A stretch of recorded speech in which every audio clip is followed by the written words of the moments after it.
BJP को आज नया कौमी सदर मिल सकता है। फिलहाल कारगुजार सदर की जिम्मेदारी संभाले जेपी नड्डा बिला मुकाबला सदर बनना तकरीबन इनका तय माना जा रहा है। खबरें हैं कि नड्डा आज पार्टी सदर के ओहदे के लिए पर्चा नामजदगी दाखिल करेंगे और दोपहर के बाद इनके नाम का बाकायदा ऐलान हो सकता है। नए सदर के इंतखाब के साथ ही पार्टी के मौजूदा सदर अमित शाह के 5.5 साल से ज्यादा की मुद्दत खत्म हो जाएगी। इस पूरे मामले पर बात करने के लिए सीधे रुख करेंगे दिल्ली का, जहां समान नुमाइंदे अनूप इस वक्त सीधे तौर पर जुड़ रहे हैं। अनूप, जानना चाहेंगे कि आज बीजेपी का नया अध्यक्ष चुना जाना है। जेपी नड्डा का तो वैसे फाइनल बताया जा रहा है, लेकिन रेस में क्या किसी और का भी नाम शामिल है?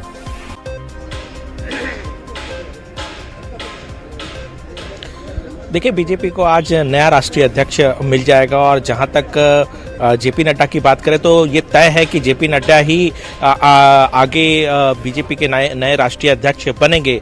अमित शाह जब गृह मंत्री बने थे उसके बाद जेपी नड्डा को कार्यकारी अध्यक्ष बनाया गया था। हालांकि उस वक्त भी अमित शाह अध्यक्ष थे और बाद में ये तय हो गया था कि जल्द ही चुनाव कराए जाएंगे और आज जो है वो चुनाव प्रक्रिया की शुरुआत होगी। सुबह 10 बजे से नामांकन भरने का समय तय किया गया है, जो 12:30 बजे तक चलेगा और 12:30 बजे से 1:30 बजे तक जो है वो नामांकन की जांच की जाएगी। तकरीबन 2:30 बजे तक जो है वो नामांकन वापस लेने का समय तय है और उसके बाद आधिकारिक रूप से घोषणा कर दी जाएगी कि बीजेपी का नया राष्ट्रीय अध्यक्ष कौन होगा। जेपी नड्डा जाहिर तौर पर तय है कि वो बीजेपी के नए राष्ट्रीय अध्यक्ष बनेंगे। जहां तक तैयारियों की बात करें तो आप देख सकते हैं पीछे के किस तरीके से सजाया गया है पूरे बीजेपी कार्यालय को और उस वक्त जब घोषणा की जाएगी उस वक्त देश के प्रधानमंत्री नरेंद्र मोदी, गृह मंत्री अमित शाह, बीजेपी शासित राज्यों के तमाम जो मुख्यमंत्री हैं, उप मुख्यमंत्री हैं, बीजेपी के राष्ट्रीय पदाधिकारी, केंद्रीय मंत्री, सभी नेता जो है उस वक्त यहाँ मौजूद रहेंगे और वो एक बड़ा समारोह के तौर पर इस जो ये जो प्रोग्राम किया जा रहा है वो किया जाएगा।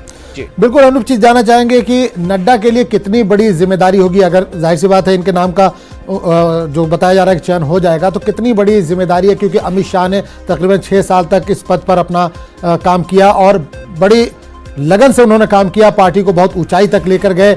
अब नड्डा के लिए कितना बड़ा चैलेंज है ये पूरा?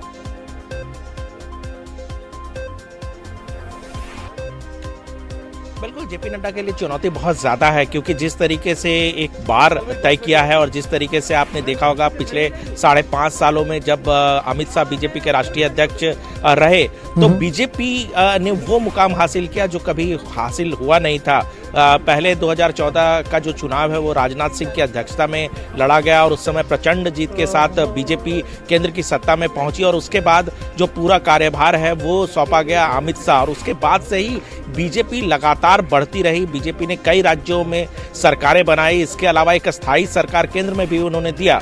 इसके अलावा संगठन को भी अमित शाह ने बहुत बाखूबी मजबूत किया और जिस तरीके से आपने देखा कि चाहे वो सदस्यता अभियान की बात हो या तमाम चीजों की बात हो, बीजेपी की जो लोकप्रियता है पूरे भारत वर्ष में बहुत ज्यादा बढ़ी है। ऐसे में चुनौती बहुत ज्यादा है और वैसे वक्त में जब महाराष्ट्र और झारखंड में बीजेपी ने बहुत अच्छा प्रदर्शन बीजेपी की तरफ से नहीं किया गया है और आने वाले वक्त में दिल्ली में विधानसभा चुनाव है जो कह सकते हैं कि कठिन चुनाव है बीजेपी के लिहाज से, क्योंकि कहा जा रहा है कि अरविंद केजरीवाल अच्छा परफॉर्मेंस कर सकते हैं। ऐसे में चुनौती बहुत ज्यादा है क्योंकि दिल्ली के विधानसभा चुनाव के बाद बिहार में विधानसभा चुनाव होने हैं।